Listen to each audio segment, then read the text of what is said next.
Sydney and Rachel, thank you for participating. And for people joining us, we're here on Wednesday. We were live yesterday. I know, this is so exciting. You get Family Search 2 days in a row. We are talking about a really interesting topic today, and one that I think we don't talk about enough.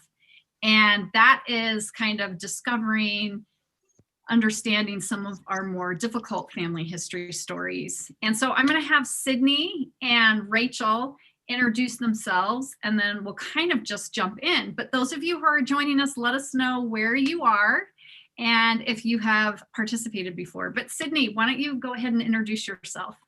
Okay, thank you. Thank you, Undy, for having me. So my name is Sydney Walker. I'm a reporter for the Deseret News in Salt Lake City. I write for the Church News, which is an official publication of the Church of Jesus Christ of Latter-day Saints. And one of the many topics I cover is family history. And you've been doing that for how long? I've been doing that for about 1.5 years, so not too long. I don't claim to be a family history expert, but through many articles I've written, I've learned just a little bit. So, okay. And I think too, Sydney, I'm going to have you introduce yourself, and I'm going to interrupt you, apparently. No. Yes, you are also representing someone who speaks to and gets stories about other people. And so I think that's a really great lens for today. So yes. You've been doing that. For how long have you been doing that? How long have I been writing? Yes. Oh goodness, probably a couple years, ever since school, down at BYU. So, and what you're talking about, the lens that I bring. So I wrote a series for the Church News on some of the healing benefits of family history. And so I hope to be able to share some of those stories and some of those experiences with you. Yes. Okay. We're excited. And Rachel, wow, this is so fun to have you here. And I have to just say, I first discovered you when you went viral a few years ago. So tell us who you are and how you went viral. Well, hi, thanks for having me. I went viral because I did this photo project with my ancestors. Basically what I did was I posed as 8 of my ancestors. So I dressed up like them and I tried to mimic their poses. And I also wrote like a little story next to it that compared our similarities. And the idea was to get people thinking about the similarities that run in our families. And let's see, I am a family history ghostwriter. So I help people write up their life stories and turn them into books. And I'm also a journalist. Wow. And you've done some really interesting work in the space of understanding some of the stories that might be a little more difficult. So both of you, we're super glad that you're here. And maybe before we get into sort of the heavier stories, what's a favorite family story of yours that you'd like to share with us that helps us get to know you a little better? Sydney, you can go first. Okay, I'll go first. So I'll tell you kind of a fun discovery I had. So last year in the United States, we celebrated 100 years of the 19th Amendment, granting women the right to vote. And in Utah, we celebrated 150 years of Utah women first voting. So I wrote a lot of articles on that. And one day when I was looking through the archives, I came across this photo that had some of the women I had been writing about, Emmeline B. Wells, Eliza R. Snow, these big figures in Utah women's history. And lo and behold, my 4th great grandmother was in this photo with them. I didn't really know much about her at the time, but from finding that photo, I ended up doing a lot of research on her, and it just made everything so much more real. It was so neat to be able to take a topic that I've been writing about and spent so many hours researching, and then to know, wow, my 4th great grandmother was part of this, and her legacy affects me today. So that was kind of a fun discovery. Oh, I love that. Thank you so much for sharing that. And have you been to the installation up across from the Capitol that commemorates? Okay, you'll have to go. I had Nylan on one of our live streams, and she talked about Better Days 2020. So very cool. Rachel, what about you? Well, my favorite family story incorporates me, actually. When I was 26, I found my grandfather's Korean War memoir, and he wrote those letters that the memoir was based on to my grandmother when he was 27. So it was like being able to get to know him as like a peer or a friend. And it's hard to describe the the significance of that on my life. Like, Mhm. it was just amazing being able to get to know him in that way. And I found all these similarities, including our writing voices were very similar. And I always thought my writing voice was, uniquely mine. So it felt really good to be able to get to know him in that way. And that kind of got me started on helping other people save their family histories. Wow. And I love the intimacy that comes from reading letters that are meant to kind of, communicate about a time and a relationship that maybe they never expected anyone would ever read, right? Well, for my grandfather, he specifically was hoping to get it published, actually. Really? How Mhm. interesting. Okay. Okay. So I love learning that about you too. And I think anyone watching, like, we all have these opportunities to kind of unearth things. And sometimes they're easy to find and sometimes they're not. And it kind of, depends. Okay, so we're talking a little bit today about painful family stories, but let's talk. How have you found family stories to be a connection point between you and family or loved ones? Is this something that you've seen sort of work in your life? And we'll go with Rachel first on that one. Well, I like to talk about using our hardships as an example of family resilience. Mhm.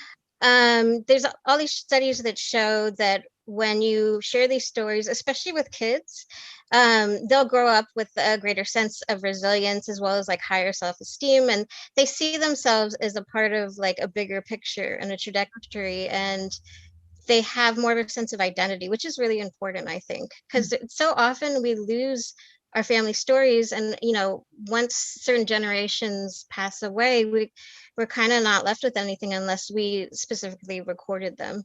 Mhm. So in that sense, then we lose part of our identity. Mhm. And yeah, and that's, you say it like that, Rachel, and that's ominous sounding. We do not want to do that. And the benefits are clear. We had Robin Fivish from Emory University on, who's very much an academic in the space who does a lot of research around the family narrative and stories. And that's exactly what she said, the resiliency that comes.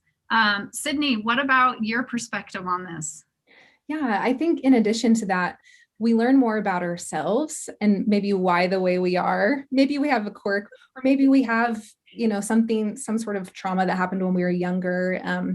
It could be a variety of different things, but I know for me personally, learning more about my grandparents and how they were raised and how that influenced the way that they raised their children, and then how my parents have raised me. It's really interesting and insightful to be able to go back and talk about those family stories and realize we are the way we are because of our family. Yes. And it's so funny because there are just stories or memories that may not have hardly any significance, but they're funny or they're connective. And it's so interesting to see how that varies with each family. And I know in my family with my children, I mean, there's collective eye rolls when I start like bringing out the scrapbooks or things like that. But guess what? My grown children, they will look at those scrapbooks because it features them. And so sometimes there's almost this like burden of like getting over the like, oh gosh, here we go again, to like, okay, you guys, like let's recount and let's tell some of these stories. And something that's interesting is this idea of avoiding the painful stories. And so I want to talk a little, I mean, actually, we're going to talk a lot about that. And Sydney, you're from the lens of having written some of these articles that you'll tell us about.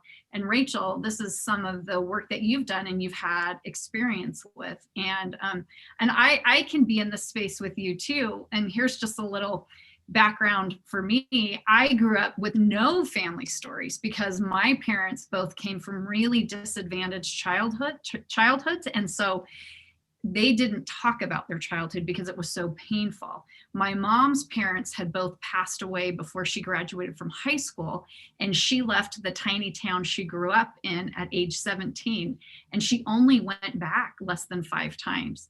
And it was really like for her, she just blocked it out. And my dad was an only child and had also a painful childhood and was very estranged from his mother. And so for him, like his life started when he was kind of in college. And so they didn't go back and tell, like, and I mean, when I mean back, I mean talking about their upbringing until, I don't know, 10, 15 years ago. My mom would have a few stories that she would share about her siblings, and my dad had 2 stories, but I grew up with nothing. And so my whole life has been about establishing stories for my kids, but also inviting people to establish and know their own stories, because it's like you grow up with a yearning. And so I think being brave and saying, okay, there might be some things that are hard, and maybe we can gently kind of look at those, because not sharing them, what I experienced for so many years, that's super painful too.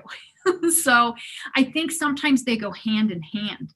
You have to have the pain sometimes in order to have the connection that family stories can bring us. So, and I love and honor my parents, and appreciate that they did the best that they could do. But, you know, it's interesting that this is where I've ended up professionally, because it was such something I craved. So what do we do when we discover a painful story, knowing that none of us are psychiatrists or psychologists, but we are coming from the lens of our personal experience? What do we do? Who wants to take that one, Rachel? Well, I would say you can start by letting the person know that you're interested, and talk about it in a gentle way. You don't want to be super probing or like, you have to tell me. You could even say something like, you know, you're interested, you wonder how this affected our family, and how it affected me. And you want to also leave the space open to listen to the person and let them share whatever happened. Because sometimes people don't share because they don't think anyone cares as well. And then that can happen for, you know, hard family history or any kind of family history.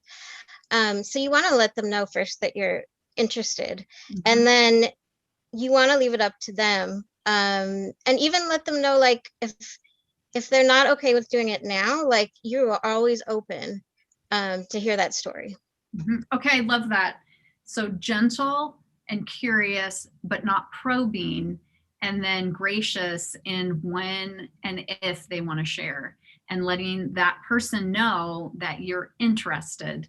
I think that is fantastic. Sydney, in your experience with talking with people who have kind of lived through this, what would you recommend?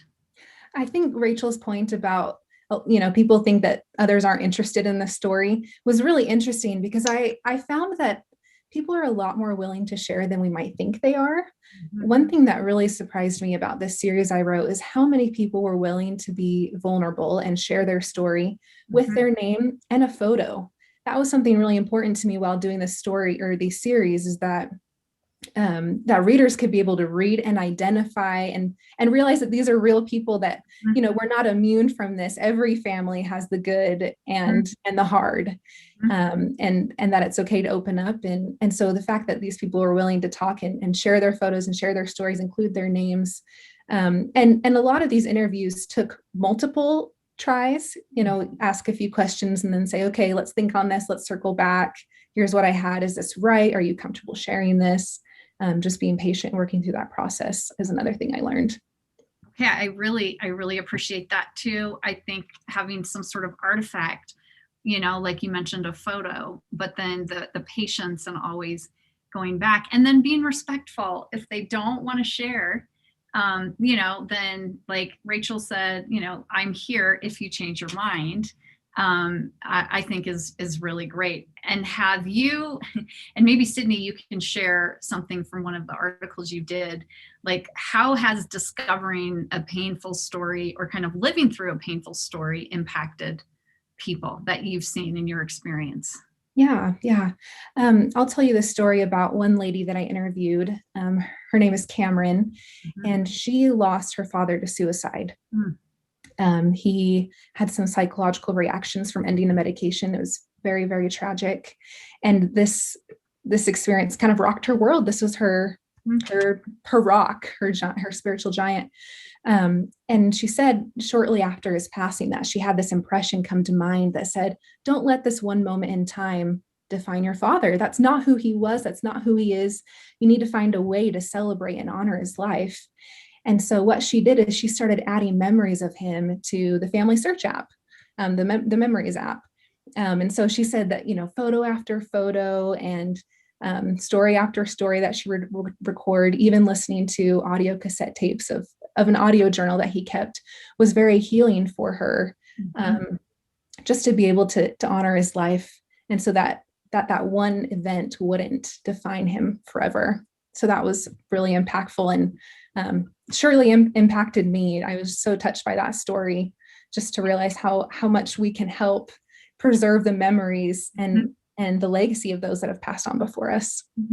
And I like how you talked about, is it Cameron, her name, how Cameron, I mean, she could have, stepped back and said, this is too painful, but instead she headed towards, and she commemorated and connected, and then she made that possible for other people. And to me, that's extremely brave and generous. And so maybe let's be reminded that there's going to be some discomfort and some emotions that you may not ever want to feel. But I would prefer to have someone like Cameron do that than be in my shoes with no stories, right? And so, and I respect what my parents have done. I'm not saying that, but I'm saying it's a brave thing what she did. So maybe, gearing up and heading into that emotional space, the outcome can be so beautiful. And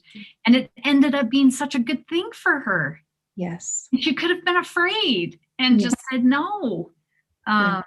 Oh, I love that story. And Rachel, you talk about ways to honor those who have passed on. I don't know if we want to go into that yet, or if you want to talk about, I don't even remember the question I asked, Sydney, because I'm so into this moment, but you can go at whatever direction you want. We can go into honoring loved ones, or you can respond to the other question.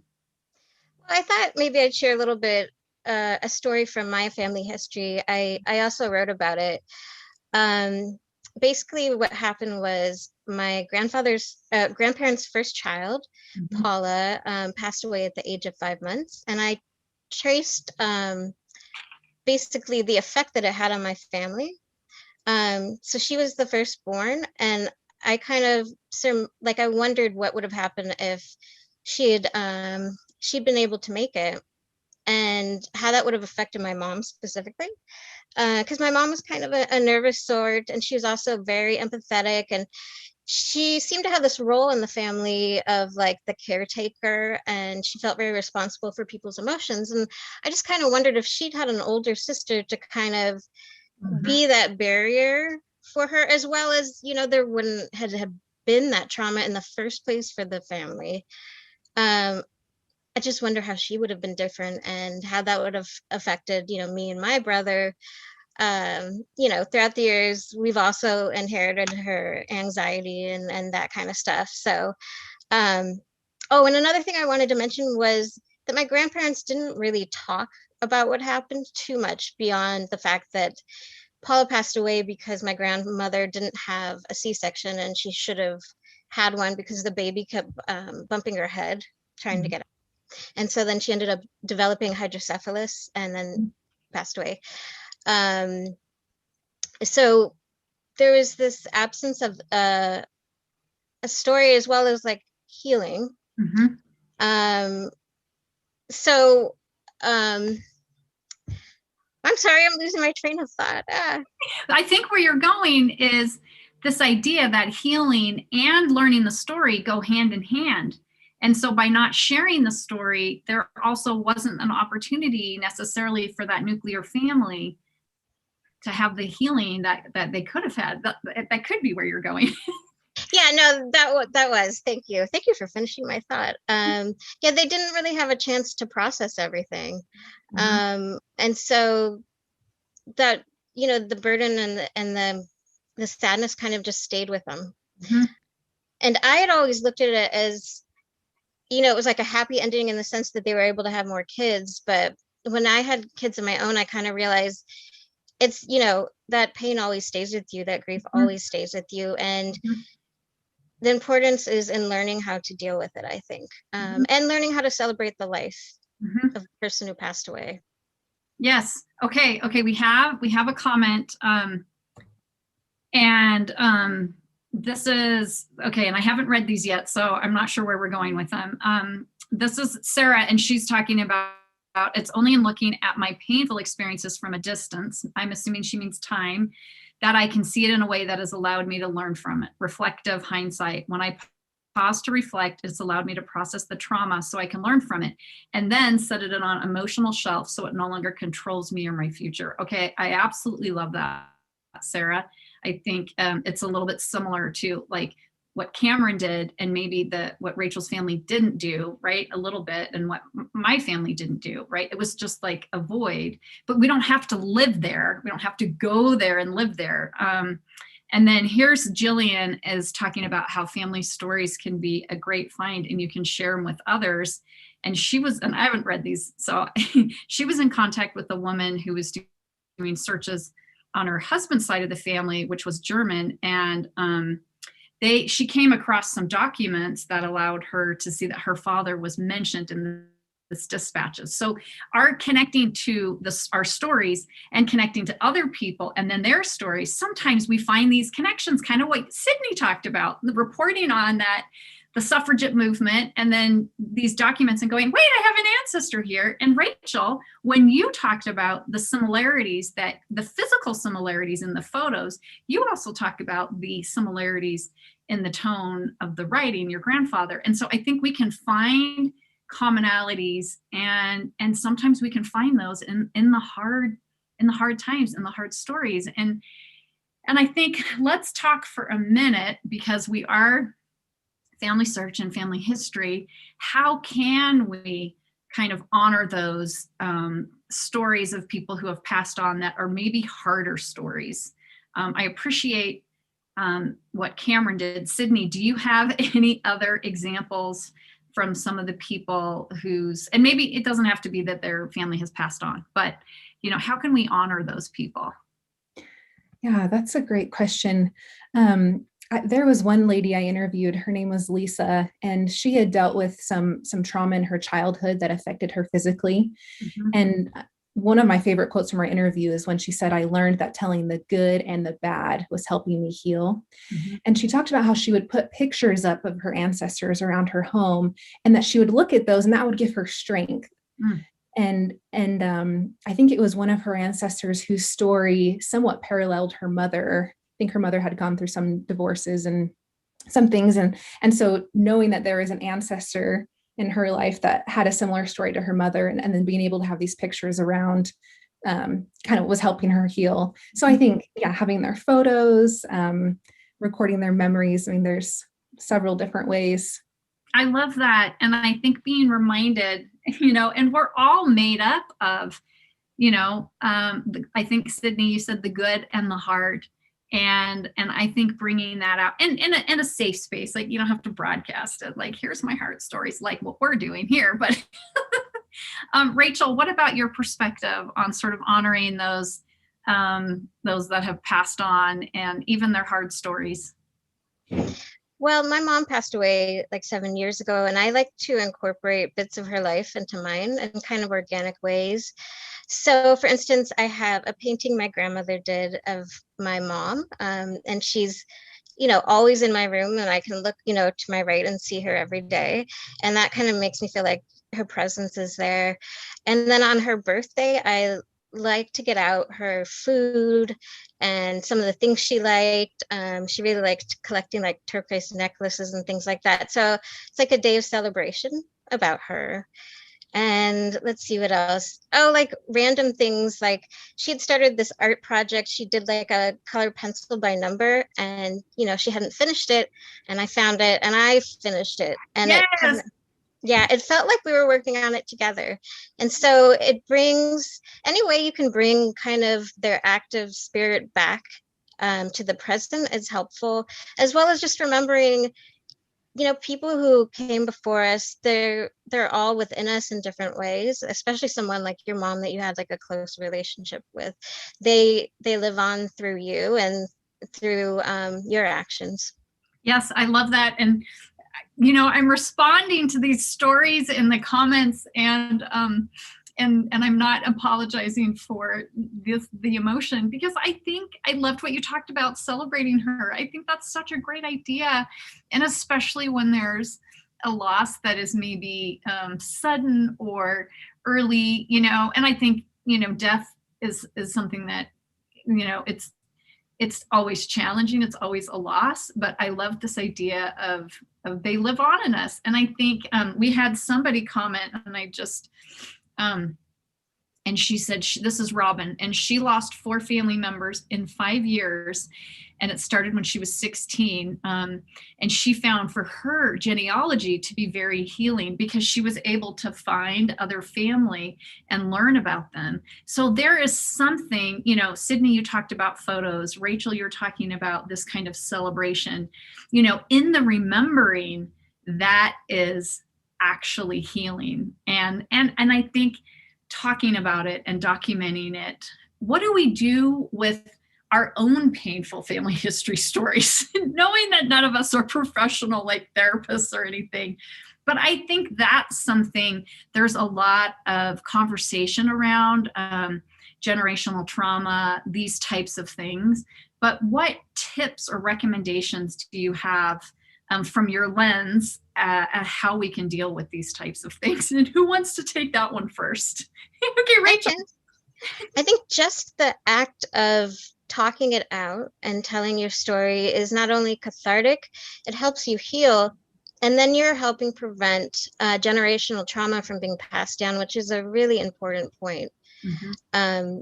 You want to be able to process it. Just like with any emotion, if you are ignoring it, then you're not fully processing it, and it can pop up in different ways within your life. And in a way, it ends up controlling you because you're not even sure why you're doing certain things. Yeah.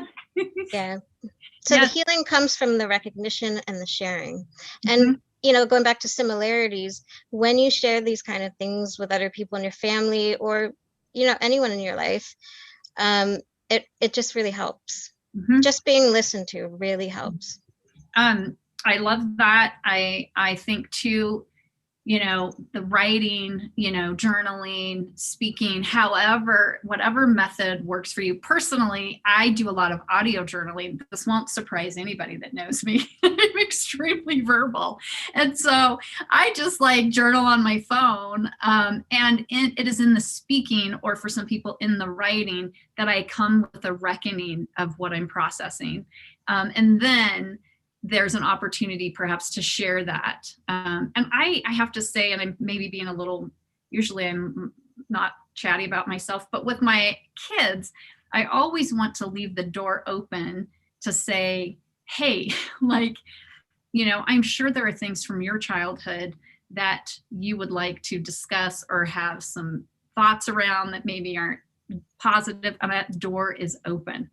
That I am open to, if it's criticisms or whatever, but I think too, being able to say, as a family, we can come together and talk about some of these things in a safe place.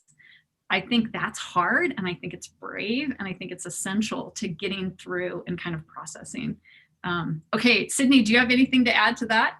Just building on this idea of the benefits of sharing and what happens when we share, going back to the story of Cameron, who lost her father to suicide. So she told me this story, which was then published in one of the articles I wrote. And I circled back with Cameron not too long ago. And she told me that after this article was published, a lady reached out to her on Facebook and said, I just went through the exact same thing. My father, who also had psychological reactions from ending a medication, died by suicide, and reading your story helped me. Mm-hmm. And they were able to have this conversation, through Facebook Messenger, helping each other through this. And I thought that was so amazing. And Cameron said this thing, I still have it because I loved it. She said, the more we can open up and be vulnerable about our own struggles, it allows others to open up and we can heal together. Mm-hmm. So I think when we're willing to share something hard, it opens that door for others to feel comfortable enough to reach out or begin talking. Mm-hmm. So that vulnerability, it goes a long way. It's critical. It's critical to connecting, which is what, family history, family search, we're all about, right? And I've got a couple more comments that I want to read. Dorothy talks about the reason she researches her family is for their honor and to honor them. And she believes that she could not be who she is without any of them. Their stories and tragedies makes her strong, which is exactly what you guys have been saying. So what if we know that there's a hard story, and how many disclaimers do I need to do? Not many, but from our lens, and Sydney, I think you, who's someone who does interviews people professionally, how do we broach the sensitive topic? We've talked a little bit about, Rachel's advice for going in gentle and open. But is there other tips? This is a question from someone who's watching, Terry. Like, she's asking for suggestions on how to approach sensitive family topics. What do you guys think? Just building off of what we've already talked about and what Rachel has mentioned, I think asking open-ended questions, being patient, we've already highlighted that. Not being afraid to be emotional with them. Mm-hmm. Several of the interviews I did, even though I'm a reporter and I'm supposed to be professional, I was tearing up. They yes. Really, these stories really impacted me. Mm-hmm.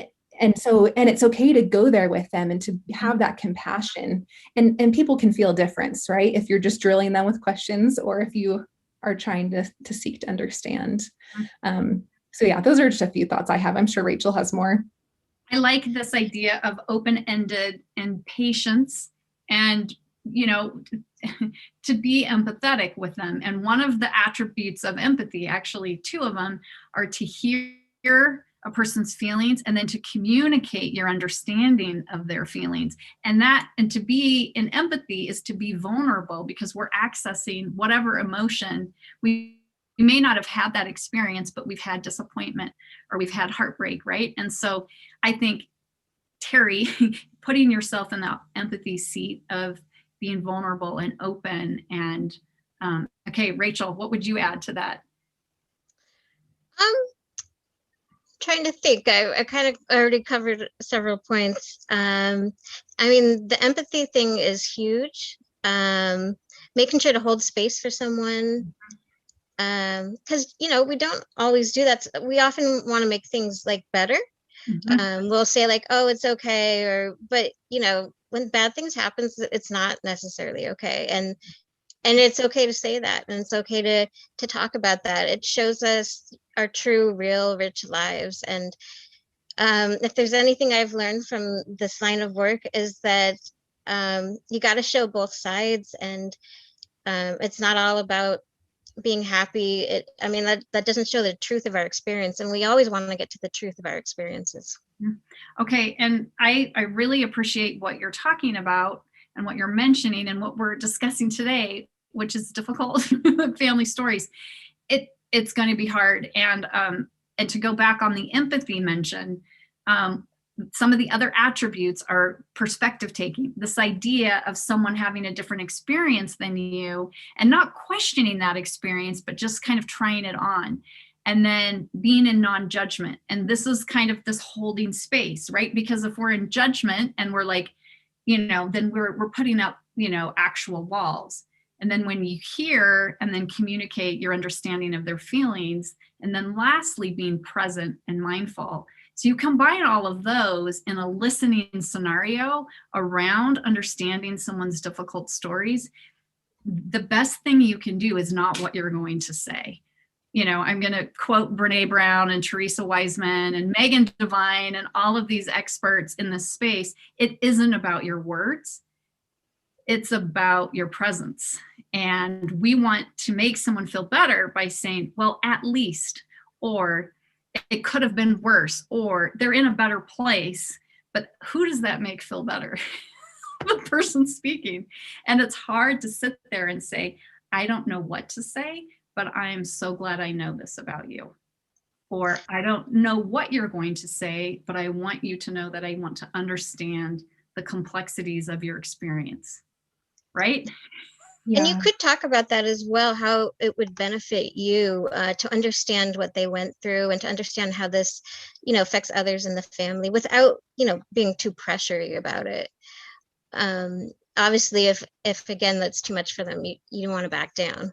Yes. But sometimes hearing about the benefits and that it's, you know, it's not just about reliving trauma or something like that, it helps. Mhm.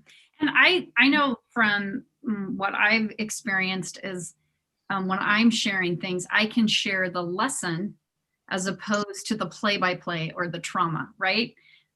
It doesn't, I don't, you may not need to, they may not want to share the details, but they could say, because of this, this is what I've learned, or this is what I've experienced. Sydney, what were some of the other interviews you did that you found really compelling as far as people who were able to kind of heal from a lot of things through family history? Yeah, I can briefly tell you two more. So one, a lady named Sarah, she had a pretty rough relationship with her father and struggled with that for a little while. And it was a friend that encouraged her to get involved in family history. And she said that by doing her dad's side of the family history and learning about complicated lives and complicating stories, on his side, helped her reconcile with him and also strengthened the relationship she had with his side of the family as well, in addition to him. So I thought that was really neat. And then the other one I want to mention briefly, there was another sweet lady. Her name was Amelie, and she struggled a lot with, and still does, with anxiety and depression. And she says that when she's kind of in her darkest moments, she'll turn to family history and reading her, these stories of people in her family, because she realizes through those stories that life isn't easy. That other people have gone through hard times too, and the way that they made it through their trial, whatever it is, can give us strength for what we're going through in the moment. So I really liked that takeaway of both Sarah and Amelie, that those complicated stories and complicated lives can help us with our complicated stories and our complicated lives. Yes. And I love how Sarah's experience allowed her to kind of almost perspective taking and understanding more, and then kind of connecting. And then, and Rachel, I think I want to go to you on this, but if we don't share the hard stories, like Cameron in that article and that woman reaching out to her, other people, like, they're going to feel more alone. So there's strength in sharing, right? Mm-hmm. How have you seen that play out? The strength in sharing. Well, what comes to mind for me is my dad and his dad had a falling out, and they actually never saw each other again after I think my dad was like the age of 15 or something. And my dad didn't talk about his dad very much. And then within the last like 10, 15 years, he started to look up online and see what happened to him. And I had always kind of wondered, like, could he went on to marry and have more kids? And it turns out he did. My dad actually has 4 half siblings, and I was able to track them down. And now, we have a relationship, and I really enjoyed them. And they're a lot like my dad and not like my dad. And it's just, if we hadn't explored that at all, if we had just let it sit where it was, I wouldn't have been able to find these people. And that would have been like a huge loss for our whole family, I think. So it's important to try to broach these topics, and going back to the not feeling alone, especially like when we're growing up, but also as adults, our inner thoughts, we wonder if we're the only ones that are ever having them. And when we're going through something really hard, we can feel so alone. And so when we share the things that are hard and painful, we make it so everyone can heal better. Oh, you guys, this is fantastic. Yes. So imagine the opportunity that we all have to take time, not only to approach those sensitive topics with family members who are living, to try to understand them and perhaps gain some healing, but also in our own lives to document and share those in a way that feels, sort of appropriate. And then thinking about, one of the things I've gotten to do at Family Search is research some of our, we call them patrons, people who use our website, and especially around memories and photos and stories. And guess what stories are usually the most memorable and the most cherished and beloved stories when people share a meaningful story about them, about their family history. Do you want to guess? It's also a favorite Hollywood trope. It's a redemption story. It's someone in one of my ancestors had something really hard and they overcame it, right? We love those stories. So we are those stories, right? And everyone helps and we're all a part of it. So let's just share that and not be as maybe hesitant to do so. And I think the healing can come in so many ways. What a wonderful conversation with you two. And I, as we're wrapping up, I'd love to hear any sort of last stories that you want to share. And then please, where can we find your work? And we'll make sure moderators are putting this stuff in the chat as well. But Sydney, let's go with you as we wrap up. I think the biggest thing I've learned, and again, I'm not a family history expert. Prior to a year and a half ago, I thought family history was for old people. And so it was really having this assignment at work that got me into it, and realizing that family history is family stories. That sounds a lot better in my mind than family history. But just from interviewing these people about different things they've gone through, the takeaways for me have been that every family has the happy and the hard, as we've talked about. That healing looks different for everyone. Family history isn't a cure-all. Right. And maybe sharing an experience is healing for someone, but maybe they still need more time and now is not the time. And to be respectful of that. And then also, as we discussed earlier, that people are more willing to talk than we think they are. They just need an invitation. And so sometimes we have to be brave too, and ask questions at the right time, and then be patient and listen and work through that. So those are some final thoughts for me. I love it. Thank you so much, Sydney. Rachel. Well, that triggered a thought with me that I think sometimes it helps if you come to these family stories with a story of your own. I mean, perhaps you're the younger generation and your older relative may think, oh, well, I can't learn anything from them. But, you know, we all learn from each other, and we've all had hardships, big and small. And so when we're willing to share stories, the other person may be more willing to share their story as well. And, you know, that strengthens the relationship that you two have when you're both sharing. And you're connecting and you're finding the similarities, and it could lead to more storytelling and happier stories. And, you know, there's a lot that can happen. Oh, I love that. And I love how you talked about similarities, because I think that's a piece to remember. And we talked about, you know, some of the, you know, Cameron and that story helping somebody else. And it's just this web of connection and healing, and like, we're all in this together and less alone. And I think it's worthwhile and brave. And I think the invitation is important too, that Sydney mentioned. And I think, as Sydney and Rachel have talked about, this can be something that we can do as individuals, however things need to be processed. We can be hesitant and cautious, but we can also be brave and bold and share these parts of us. So Rachel, you are a writer, as is Sydney. And Sydney, we can find your work at Deseret News, but Rachel, where can we find your work? At rachelrifkin.com, and my first name has 2 A's in it, so it's Rachael, and then Rifkin is RIF as in Frank, KIN. Okay, awesome. Thank you so much, everyone, for joining us. And of course, don't forget Roots Tech next week, but we will be live streaming next week as well. So thank you, Sydney, and